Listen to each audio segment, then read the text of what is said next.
नमस्कार, Asian news की खास पेशकश में आप सभी का स्वागत है। मैं हूं आपके साथ भागीरथ साहू।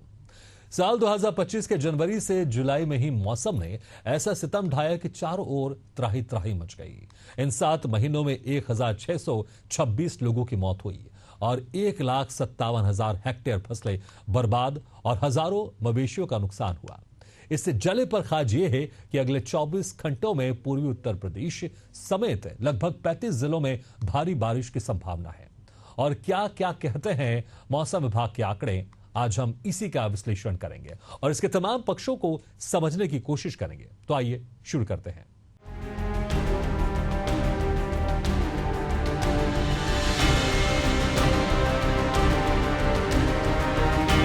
उत्तराखंड से लेकर केरल तक इस साल के शुरुआती 7 महीनों में ही मौसम की मार से हाहाकार मच गया है। बारिश, बाढ़, बिजली गिरने जैसी आपदाओं ने लोगों का जीना मुहाल कर रखा है। ऐसा लगता है कि अब कोई साल ऐसा नहीं रहा जब देश ने जलवायु से जुड़ी त्रासदी न देखी हो। 2025 में भी हालात खराब थे।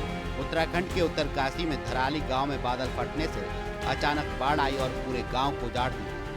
इसी तरह हिमाचल प्रदेश के मंडी जिले के सराज में 30 जून 2025 की रात भारी बारिश ने भूस्खलन और बाढ़ ला दी, जिसमें कई जिंदगियां चली गई। हिमालय नीति अभियान के मुताबिक सराज घाटी की करीब 25 गांव इस आपदा से प्रभावित हुए। 2024 में केरल के वायनाड में भी मानसून ने भारी तबाही मचाई थी। आइए इसे अब ग्राफिक्स से समझने की कोशिश करते हैं। 2025 में मौसम की मार के आंकड़े: 7 महीनों में 1626 लोगों की मौत, 1,57,818 हेक्टेयर जमीन की फसलें बर्बाद, कुल 52,367 मवेशी मारे गए। 60% से ज्यादा मौतें जिन 5 राज्यों में हुई उनमें आंध्र प्रदेश, मध्य प्रदेश, हिमाचल, कर्नाटक और बिहार शामिल। ये सभी आंकड़े गृह मंत्रालय ने राज्यसभा में दिए हैं। राज्यवार मौतों के आंकड़े: आंध्र प्रदेश में 343, मध्य प्रदेश में 243, हिमाचल प्रदेश में 195, कर्नाटक में 102, बिहार में 101 लोगों की जान गई, केरल में 97, महाराष्ट्र में 90, राजस्थान में 79, उत्तराखंड में 71, गुजरात में 70, जम्मू कश्मीर में 37, असम में 32 और उत्तर प्रदेश में 23 मौतें। राज्यवार फसलों की बर्बादी हेक्टेयर में: उत्तराखंड में 9.47, महाराष्ट्र में 91,429, असम में 30,47,489, कर्नाटक में 20,245, मेघालय में 6,37,223, पंजाब में 3,56,911, हिमाचल में 23,992, असम में 14,269, जम्मू कश्मीर में 11,067।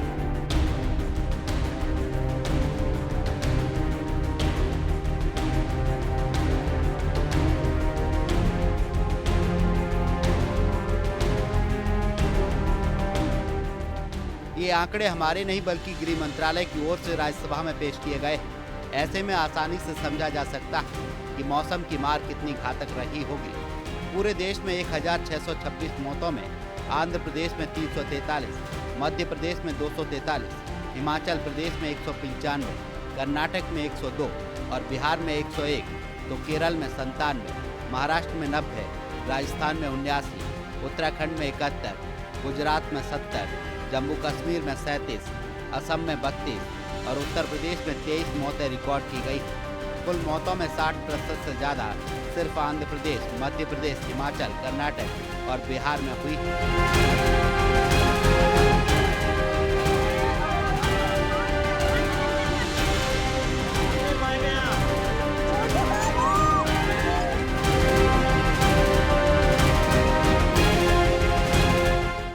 से मैं यहाँ पे खड़ा हूँ, लेकिन कोई मेरे को सुविधा नहीं मिली कि मैं धराली पहुँचूँ, किसी भी प्रकार से धराली पहुँचूँ, लेकिन कोई व्यवस्था नहीं है जाने की। धराली में आपके कौन कौन लोग रहते हैं? धराली में मेरे भाई लोग हैं, मेरे भतीजे, भाई भतीजे, बहुत बड़ा कुटुंब है सर हमारा। लेकिन आज अभी तक जो है किसी की कोई भी वो नहीं है कि रिपोर्ट आ रही कि कौन जिंदा है। कब से आपका संपर्क नहीं हुआ?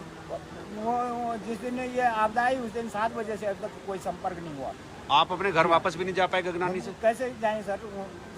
घर यहाँ भी है सर मेरा, लेकिन असली घर जो मेरा धराली में है।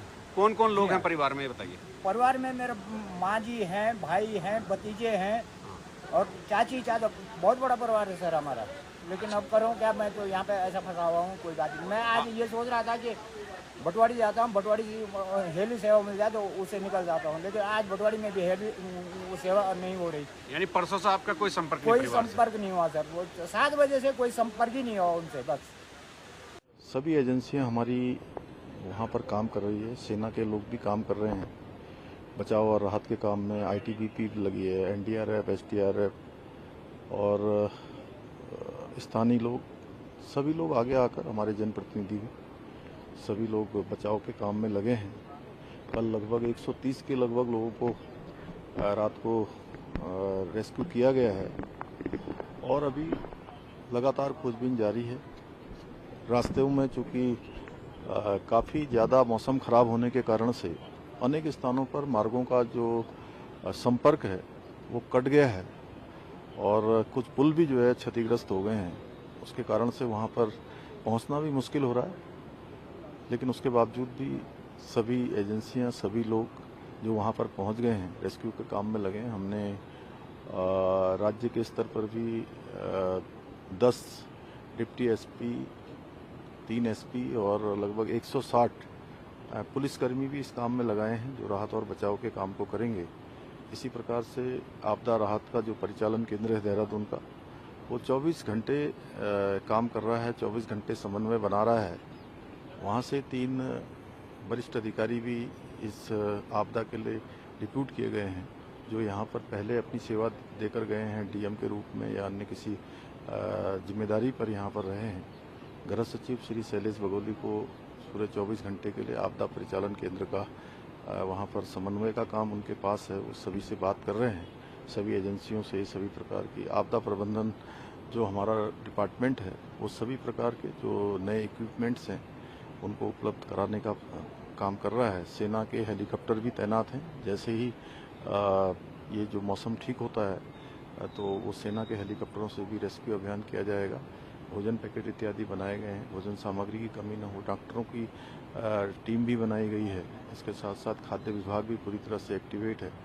बिजली की जो सप्लाई है, कल पूरी तरह से वो लाइनें क्षतिग्रस्त हो गई थी। बिजली को फिर से रिस्टोर करने का काम तेजी से चल रहा है, नई केबल डालकर, क्योंकि मौसम बड़ी चुनौती वहाँ पर बना हुआ है। जल्दी ही जो है बिजली चालू हो जाएगी तो वहाँ पर जो अभी टावर काम नहीं कर पा रहा है, मोबाइल इत्यादि उस टावर से नहीं कर पा रहे। मैंने वहाँ के 3-4 ग्रामीणों से बात की है, वहाँ के जिला पंचायत सदस्य हैं, अन्य लोग हैं। उन्होंने बताया है कि वो सभी से संपर्क स्थापित करने का प्रयास कर रहे हैं। हमारा हर संभव प्रयास है कि सभी को जो है सुरक्षित निकाला जाए। एक एक जान हमारे लिए बहुत कीमती है।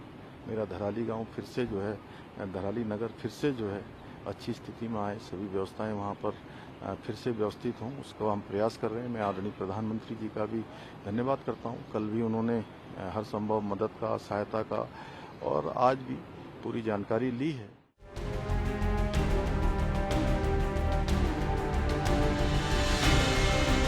इस प्राकृतिक आपदा का प्रकोप केवल मनुष्यों पर नहीं, जीव जंतुओं पर भी हुआ है। किसानों और उनकी फसलों पर भी भारी नुकसान हुआ है। 52,367 मवेशी मारे गए। 1,57,818 हेक्टेयर जमीन की फसलें बर्बाद हो गई। उत्तराखंड में 9.47 हेक्टेयर फसल और 67 मवेशी प्रभावित हुए हैं। महाराष्ट्र में सबसे ज्यादा 91,429 हेक्टेयर फसलें नष्ट हुई, जबकि असम में 30,47,489, कर्नाटक में 20,245, मेघालय में 6,37,230 और पंजाब में 3,56,911 हेक्टेयर फसलें तबाह हुई है। हिमाचल में 23,992, असम में 14,269 और जम्मू कश्मीर में 11,067 मवेशी मारे गए, जो किसानों की आजीविका को झटका दे गया है। तो वहीं मंत्रालय ने कहा कि ये आंकड़े अस्थायी हैं, राज्यों से मिली जानकारी पर आधारित हैं। मंत्रालय खुद आंकड़े इकट्ठा नहीं करता, बल्कि राज्यों पर निर्भर रहता है। राष्ट्रीय आपदा प्रबंधन नीति NPDM के तहत राहत और प्रबंधन की जिम्मेदारी राज्य सरकारों की है। केंद्र उनकी मदद करता है, लेकिन कई लोग सवाल उठा रहे हैं कि क्या यह तरीका सही है, क्योंकि इससे देश भर में एकजुटता की कमी हो सकती है।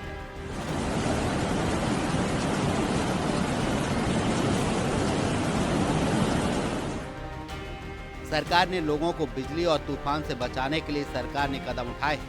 भारतीय मौसम विज्ञान विभाग IMD ने सैटेलाइट रडार और 102 सेंसर वाले ग्राउंड नेटवर्क से लैस एक उन्नत प्रणाली बनाई जो 5 दिन पहले चेतावनी दे सकता है। पुणे के भारतीय उष्णकटिबंधीय मौसम संस्थान ने 112 सेंसर वाला वज्रपात निगरानी नेटवर्क तैयार किया है, जिससे दामिनी ऐप बना है। यह ऐप 20-40 किलोमीटर के दायरे में बिजली गिरने की सटीक जानकारी देता है। भारतीय मौसम विज्ञान विभाग IMD ने आंधी, तूफान और आकाशीय बिजली जैसे खतरों की निगरानी, पूर्वानुमान और चेतावनी के लिए एक अत्याधुनिक प्रणाली बनाई है। यह प्रणाली सैटेलाइट रडार, जमीनी उपकरणों और आकाशीय बिजली को पकड़ने वाले नेटवर्क के जरिए जिला और शहरी स्तर पर सटीक जानकारी देती है।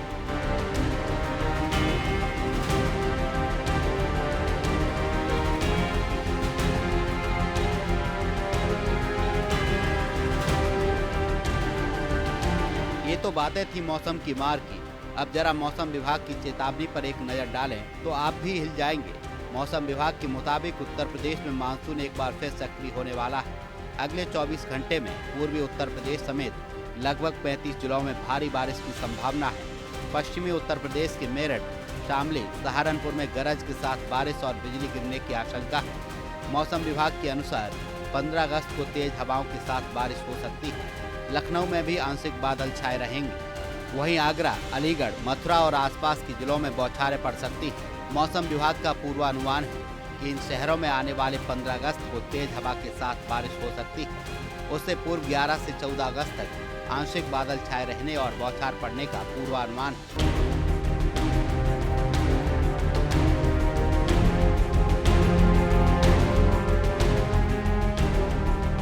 अब जरा पिछले साल यानी साल 2024 की बात भी कर लेते हैं। इस साल भी मौसम ने जमकर उत्पात मचाया है। पूरे साल में मौसम 255 दिन खराब रहा। इस दौरान देश में क्या क्या हुआ, आइए इसे ग्राफिक्स के माध्यम से समझने का प्रयास करते हैं। साल 2024 के मौसम का हाल। साल के पहले 9 महीनों यानी 274 दिन, 255 दिनों तक खराब रहा मौसम का मिजाज। भारी बारिश, भूस्खलन ने ली 3238 लोगों की जान। 3.2 लाख हेक्टेयर फसल हुई बर्बाद। 2,35,862 घर गिरे। 9,457 पशुधन मारे गए। 2023 साल का हाल भी जाने। 3,000 लोगों की गई थी जान।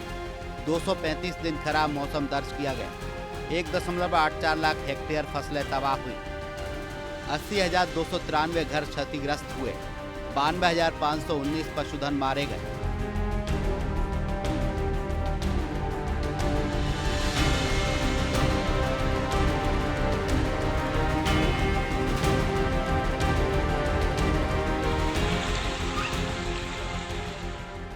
अगर इन सारी रिपोर्ट्स का विश्लेषण करें तो मध्य प्रदेश में सबसे ज्यादा खराब मौसम रहा। साल 2024 के 9 महीने में 176 दिन बेहद खराब मौसम रहा, जो देश में सबसे ज्यादा है। खराब मौसम के चलते केरल में सबसे ज्यादा 550 मौतें दर्ज की गई। इसके बाद मध्य प्रदेश 353 और असम में 256 लोगों की जान गई। भारी बारिश के चलते आंध्र प्रदेश में सबसे ज्यादा घर क्षतिग्रस्त हुए। यहाँ पर संख्या 85,806 रही। महाराष्ट्र में 142 दिन खराब मौसम दर्ज किया गया। यह देश भर में प्रभावित फसल क्षेत्र का 60% से ज्यादा हिस्सा था। रिपोर्ट के अनुसार 2024 में 27 राज्यों और केंद्र शासित प्रदेशों में खराब मौसम के दिनों में वृद्धि देखी गई। इसमें कर्नाटक, केरल और उत्तर प्रदेश में ऐसी घटनाओं के 40 या उससे अधिक अतिरिक्त दिन देखने को मिले। साल 2024 में कई जलवायु परिवर्तन रिकॉर्ड भी स्थापित हुए। जनवरी 1901 के बाद भारत का 9वां सबसे सूखा महीना रहा। फरवरी में देश ने 123 सालों में अपना दूसरा सबसे अधिक न्यूनतम तापमान दर्ज किया है। मई में रिकॉर्ड स्तर पर चौथा सबसे अधिक औसतन तापमान दर्ज किया गया है। जुलाई, अगस्त और सितंबर में 1901 के बाद ये सभी ने अपने उच्चतम न्यूनतम तापमान दर्ज किए।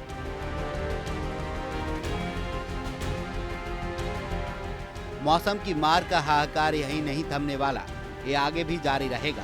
कभी कम तो कभी ज्यादा। सरकार ने लगातार होने वाली नाकामियों से बहुत कुछ सीखा, उसको लेकर तमाम अनुसंधान किए, तभी तो लगातार सटीक जानकारियां अब सरकार और आम जनता को मिलने लगी है, जो आने वाले सालों में मौसम की इस मार के असर को प्रभावित करेंगे। Bureau report, Asian news. इसी के साथ हमारी खास पेशकश में फिलहाल इतना, लेकिन खबरों का सिलसिला लगातार जारी, आप देखते रहिए एशियन न्यूज़।